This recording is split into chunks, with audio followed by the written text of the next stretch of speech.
एक गरीब लड़की नूर मगर बहुत खूबसूरत थी, एक वीरान हवेली में अकेले काम कर रही थी। उस हवेली में एक जिन्न कई 100 साल से किसी खूबसूरत लड़की की तलाश में था। जिन्न ने नूर को दौलत का लालच दिया और उसकी मोहब्बत में सब कुछ भूल बैठा। जो उसने उस मासूम लड़की के साथ किया, उसे देखकर आपकी रूह कांप जाएगी। ये कहानी है नूराबाद के एक पुराने मिट्टी के घर में रहने वाली नूर की जिंदगी किसी परी जैसी नहीं थी।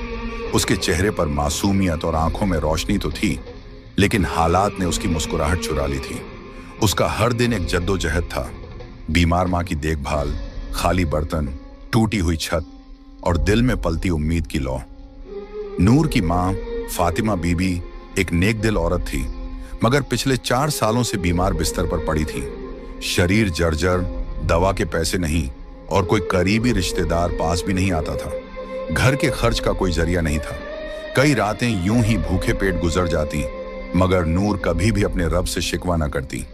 हर सुबह नूर फज्र की अजान पर उठती, अपने पुराने से जानामाज पर सजदा करती, फिर कुरान पाक की तिलावत करती। उसकी दुआओं में एक ही इल्तिजा होती, या अल्लाह मेरी माँ को शिफा दे और हमें हलाल रोजी का जरिया अता फरमा। गांव में बहुत से लोगों ने उसे बुरे रास्तों की सलाह दी। कुछ ने शादी का लालच दिया तो कुछ ने नौकरानी बनाने की पेशकश। बट नूर हर बार सिर्फ एक जवाब देती, मेरे रब ने जो लिखा है वही बेहतर है, मैं अपना सब्र नहीं बेच सकती। फिर एक दिन गांव की एक बूढ़ी औरत ने उसे बताया कि जंगल के किनारे एक वीरान हवेली है, जहां सालों से कोई टिकता नहीं, मगर अब मालिक लोग शहर में हैं और वहां काम करने वाले की जरूरत है। मेहनत का अच्छा पैसा मिलता है। नूर ने माँ की आंखों में झांक कर देखा, कमजोरी, दर्द और बेबसी। उसने फैसला कर लिया, अगर हवेली में शैतान भी हो तो अल्लाह की कलमा और तिलावत के साथ जाऊंगी। माँ से इजाजत ली, 2 रोटी और कुरान की छोटी किताब झोली में डाली और निकल पड़ी एक ऐसे रास्ते पर जहां उसके सब्र और ईमान की सबसे बड़ी आजमाइश होने वाली थी। जिस हवेली की तरफ नूर रवाना हुई थी, उसका नाम था शमसी हवेली, जो कभी जमींदार नवाब जैनुल आबिदीन शमसी की रिहाइश हुआ करती थी। लगभग 100 साल पहले यह हवेली गांव की सबसे आलीशान इमारत थी। संगमरमर की दीवारें, बड़े बड़े झूमर, बाग बगीचे और फव्वारे। नवाब साहब बहुत अमीर थे, मगर उनकी एक ही औलाद थी, एक लड़की, जुलेखा। कहते हैं कि जुलेखा बेमिसाल हुस्न वाली मगर बहुत घमंडी थी। एक दिन उसकी शादी एक शरीफ मगर गरीब लड़के से तय हुई, जिसे वो पसंद नहीं करती थी। उसी रात जुलेखा ने खुद को हवेली के सबसे ऊपरी कमरे में बंद कर लिया और सुबह उसकी लाश झूमर से लटकी हुई मिली। मगर अजीब बात यह थी कि उसके चेहरे पर गुस्से की शिकन थी, जैसे वो मरने के बाद भी किसी से नफरत कर रही हो। उसके बाद उस हवेली में अजीब घटनाएं होने लगी। नौकर चाकर गायब होने लगे, कुछ पागल हो गए, कुछ बड़बड़ाते हुए जंगलों में भटकते पाए गए। गांव के बुजुर्ग बताते हैं कि हवेली की दीवारों में किसी ने काले इल्म का सहारा लेकर जिन्नात को कैद किया था, जो अब आजाद घूमते हैं। कई लोगों ने दावा किया कि रात के वक्त हवेली से किसी लड़की की रोने की आवाजें आती हैं। कुछ ने झरोकों से किसी सफेद लिबास वाली औरत को देखे जाने की बात कही। गांव में बच्चे हवेली के पास जाने से डरते थे और बड़े लोग दूर से ही सलाम करके गुजरते थे। कहते हैं जो भी वहां काम करने गया ज्यादा दिन नहीं टिक सका। कुछ ने डर के मारे छोड़ दिया और कुछ हमेशा के लिए गायब हो गए। लेकिन नूर ने जब ये सब सुना तो सिर्फ एक बात कही, अगर ये हवेली जिन्हों की है तो मेरा रब भी रब्बुन्नास, मलिकिन्नास, इलाहिन्नास है। और इसी यकीन के साथ वो उस हवेली के फाटक से अंदर दाखिल हुई, जहां दीवारों की दरारों में वक़्त छुपा हुआ था और हवाओं में जुलेखा के शिकवे अब भी गूंजते थे। शमसी हवेली की दीवारों में बसी वह अदृश्य साया कोई आम जिन्न नहीं था। उसका नाम था कामिल, और वह न तो पूरी तरह से जिन्न था, न ही पूरी तरह इंसान। वह उन रूहानी जिन्हों में से था जो पहले इबादत गुजार और फरिश्तों की तरह पाक हुआ करते थे। उसका रिश्ता अल्लाह से गहरा था और वह जन्नत में दाखिल होने वाले जिन्नात की फहरिस्त में था। मगर सैकड़ों साल पहले एक इम्तिहान ने उसे तोड़ दिया। कामिल को एक इंसानी लड़की से रूहानी मोहब्बत हो गई थी। उस मोहब्बत में वह इतना डूबा कि जब वह लड़की किसी और से निकाह कर ली तो कामिल ने अपने रब से शिकायत कर दी, तूने मेरे दिल में इश्क डाला, फिर उसे मुझसे दूर क्यों किया। यह शिकवा उसे रूहानी जिन्न की रूह से निकालकर दुनियावी मोहब्बत में डूबे इब्लीस की सरहदों तक ले गया। वह तड़पते हुए उस हवेली में आया जहां जुलेखा की नफरत और मौत की बद्दुआ से हवेली की दीवारें पहले ही शैतानी ताकतों से भर चुकी थीं। वहां कामिल सालों तक अकेला भटकता रहा, एक ऐसी रूह जो मोहब्बत के नाम पर टूटी हुई थी। जब नूर पहली बार हवेली में दाखिल हुई तो उसकी आवाज, उसकी तिलावत, उसका सब्र, ये सब कामिल के उस टूटे हुए वजूद में सुकून की तरह उतरने लगे। वो हर रोज छुपकर उसे देखता, जब वह माँ के लिए तसब्बह पढ़ती, जब वह झाड़ू लगाते वक्त कुरान की आयतें बुदबुदाती, जब वह रात में आंसुओं के साथ दुआ मांगती। कामिल के लिए ये कोई आम लड़की नहीं थी। ये मोहब्बत जिस्मानी नहीं थी, बल्कि उसके रूह के उस खाली हिस्से को भर रही थी जो सदियों से तन्हा था। मगर एक जिन्न का इंसान से इश्क, और वो भी अल्लाह की बंदी से। क्या यह मोहब्बत पाक थी या फिर से एक गुनाह की शुरुआत? कामिल खुद इस उलझन में फंसा हुआ था, मगर इस बार वो मोहब्बत को पाने के लिए हर हद पार करने को तैयार था। मगर नूर के लिए नहीं, बल्कि खुद को मुकम्मल महसूस करने के लिए। और यही से शुरू हुआ एक ऐसा सफर जहां मोहब्बत और मखलूकात का फर्क मिटने लगा। शमसी हवेली में नूर को आए कुछ ही दिन हुए थे, लेकिन कामिल की दीवानगी हर रोज बढ़ रही थी। वो हर लम्हा उसे देखता, उसके आसपास रहता, मगर दिखाई कभी ना देता। उसके इश्क का तरीका अजीब था, नूर को डराना नहीं, बल्कि मोहब्बत और राहत के जरिए झुकाना। एक रात जब नूर माँ की दवाई खरीदने के लिए रो रही थी, तभी अलमारी का दरवाजा अपने आप खुला और एक थैली जमीन पर गिरी। उसमें सोने के सिक्के थे। नूर सहम गई। वो समझ गई कि यह इंसानी करम नहीं। डरते हुए कुरान की तिलावत शुरू कर दी, मगर सिक्के वहीं पड़े रहे। उसी रात उसे सपने में एक आवाज आई, ये तेरे लिए है नूर, बस तेरा हाँ चाहिए। तुझे और तेरी माँ को जिंदगी भर कोई तकलीफ नहीं होगी। नूर की आंखें खुलीं और उसने उसी वक्त सजदा किया। या रब्बी, मुझे तेरा दिया हुआ सब्र और फक्र ही काफी है। मुझे किसी नजरी हिफाजत की जरूरत नहीं। मुझे तेरा सहारा चाहिए, न कि किसी जिन्न का एहसान। अगले दिन हवेली की दीवारें महकने लगी। बिस्तर पर रेशमी चादरें, टेबल पर गुलाब और माँ की दवाइयाँ खुद ब खुद आ गईं। नूर ने सब कुछ हटाया, कुरान की सूरह बकराह की तिलावत की और सख्ती से कहा, अगर ये सब किसी छुपे मखलूकन की तरफ से है तो सुन ले, मैं अल्लाह की बंदी हूँ, किसी और की नहीं। ये पहली बार था जब कामिल को किसी इंसान ने इतने सब्र, यकीन और खुददारी से इनकार किया। वह तिलमिला गया, मगर नूर की दुआओं की ताकत से पीछे हट गया। उस रात नूर ने माँ के पैरों पर हाथ रखकर दुआ मांगी, या अल्लाह, तू गरीबों का मददगार है, तू मेरा और मेरी माँ का भी रब है। अगर तू चाहे तो बिना किसी जिन्न या इंसान के मेरी मुश्किलें दूर कर सकता है। अगली सुबह गांव के एक भले इंसान हाफिज इब्राहिम साहब अचानक हवेली आए और बोले, बेटी, दिल में अजीब खिंचाव महसूस हुआ। लगा कि किसी पाक रूह को मदद की जरूरत है। नूर की आंखों में आंसू आ गए। कामिल देख रहा था और अब उसकी मोहब्बत को एक नई चुनौती मिल चुकी थी, नूर का अल्लाह पर अटूट यकीन। हाफिज इब्राहिम जब हवेली पहुंचे तो नूर ने उन्हें पूरी बात बताई। सोने की थैली, सपनों में आवाजें, रेशमी चादरें और माँ की दवाइयाँ।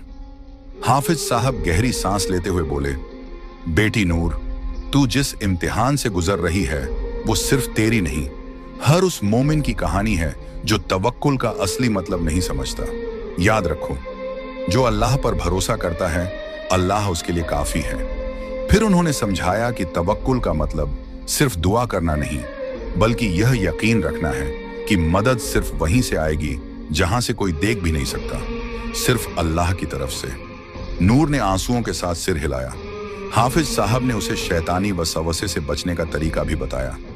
जब भी तुम्हें कोई अनजानी आवाज या लालच महसूस हो, औजु बिल्लाहि मिनश शैतानिर रजीम पढ़ो और सूरह फलक और सूरह नास की तिलावत करो। इन दो सूरहों को मुअव्वजातैन कहा गया है। यह हर बुराई से पनाह देती है। उसने एक छोटी सी तस्बीह नूर को दी और कहा, जब भी तुम्हें डर लगे 33 बार या हफीजू 33 बार या मुतकब्बिर पढ़ा करो। अल्लाह की हिफाजत तेरे चारों तरफ ढाल बन जाएगी। नूर ने पूछा, मगर हाफिज साहब, क्या जिन्न वाकई होते हैं? क्या वो हम इंसानों को नुकसान पहुंचा सकते हैं? हाफिज साहब मुस्कुराए और बोले, हाँ, जिन्न का वजूद कुरान से साबित है। सूरह अल जिन्न पूरी की पूरी जिन्हों के बारे में है।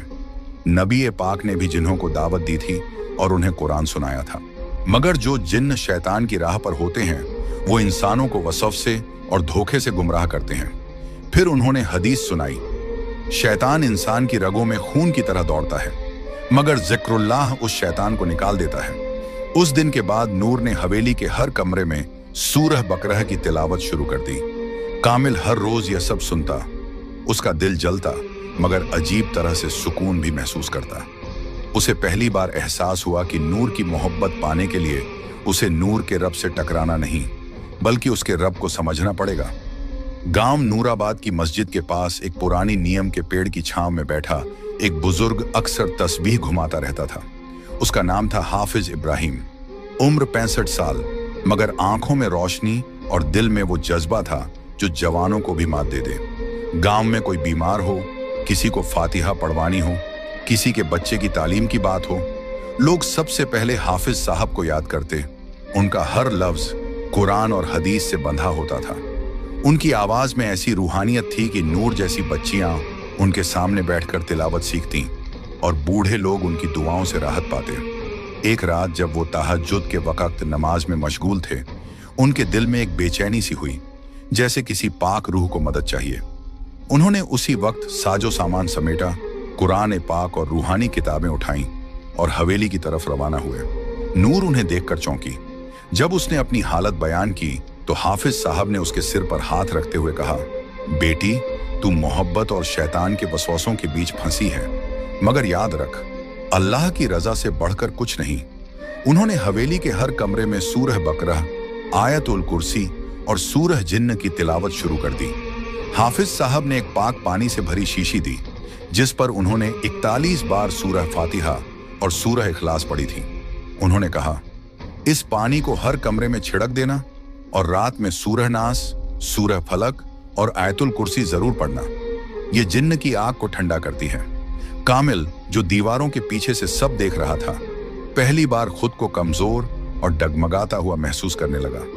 उसके लिए ये सिर्फ एक हाफिज नहीं, बल्कि एक रूहानी योद्धा था, जो सिर्फ अल्फाज नहीं, कलामुल्लाह की रोशनी से लड़ रहा था। हाफिज इब्राहिम अब नूर की निगरानी में थे। वो उसे सिर्फ जिन्न से नहीं, बल्कि हर उस रास्ते से बचाना चाहते थे जो उसे अल्लाह से दूर कर सकता था। उन्होंने कहा, नूर, तुझे सिर्फ जिन्न से नहीं, अपने ही नफ्स से भी लड़ना है। मोहब्बत की आग तभी रोशनी बनती है जब उसमें अल्लाह की रजा शामिल हो। और अब हवेली में एक तरफ कामिल का इश्क बढ़ता जा रहा था और दूसरी तरफ हाफिज इब्राहिम की दुआओं और कुरान की रोशनी से हवेली बदलने लगी थी। हवेली के अंदर जिन्न और इंसान के बीच एक खामोश जंग चल रही थी। मगर उस हवेली से दूर गांव की कच्ची झोपड़ी में एक औरत, एक माँ, अपने रब के सामने झुकी हुई थी। फातिमा बीबी, नूर की माँ, अब भी बिस्तर पर थी, मगर उनकी रूह हर रोज तड़प रही थी। बेटी की इज्जत, उसके ईमान और उसकी तन्हा जिंदगी की चिंता उनके दिल को जला रही थी। नूर के जाने के बाद उन्होंने खाना कम कर दिया था, मगर सजदे ज्यादा। हर रात वो अल्लाह से रो रो कर कहती, या रब्बी, तू जानता है मेरी बेटी कैसी है। वो तेरी राह पर है, तेरी किताब से मोहब्बत करती है और मैंने उसे तुझी पर छोड़ा है। तू उसे किसी गुमराही, किसी जिन्न, किसी इंसानी या शैतानी ताकत से बचा लेना। एक रात जब हवेली में नूर कुरान पढ़ रही थी और कामिल दीवार की ओर से उसे देख रहा था, तभी उसे एक अजीब रूहानी कंपन महसूस हुआ, जैसे कोई नामालूम रोशनी हवेली में दाखिल हो गई हो। कामिल पीछे हटा और पहली बार उसे घुटन महसूस हुई। उस घड़ी में गांव की उसी झोपड़ी में फातिमा बीबी सजदे में थी और कह रही थी, या अल्लाह, अगर मेरी बेटी की हिफाजत के लिए मेरी जिंदगी चाहिए तो तू मुझे उठा ले, मगर उसे हर बुराई से बचा ले। उनकी ये दुआ आसमानों को चीरती हुई अर्श तक पहुंची। कहते हैं, माँ की दुआ अगर सच्चे दिल से निकले तो वो तकदीर भी बदल सकती है। और उस रात कामिल को एहसास हुआ कि नूर अकेली नहीं है। वो उस माँ की दुआओं की हिफाजत में है जिसे अल्लाह से सीधा रिश्ता है। अगले दिन नूर को हवेली की एक खिड़की से सफेद रोशनी सी दिखी और दिल में एक अजीब सुकून। वो समझ गई, उसकी माँ ने जरूर दुआ की होगी और रब ने जरूर सुनी होगी। उसने कुरान की एक आयत दोहराई, उज्कुरूनी अज़्कुरकुम, तुम मुझे याद करो, मैं तुम्हें याद करूंगा। नूर के बार बार इनकार और अल्लाह के नाम से पनाह मांगने से कामिल की मोहब्बत धीरे धीरे दर्द में और फिर जुनून में बदलने लगी थी। पहले वो नूर के आसपास रहकर बस सुकून महसूस करता था, अब उसे उसकी हर बात में अपनी तौहीन महसूस होने लगी। मैंने उसे सब कुछ देना चाहा, अमीरी, राहत, उसकी माँ की शिफा तक, और उसने मुझे ठुकरा दिया सिर्फ इसलिए कि मैं जिन्न हूं।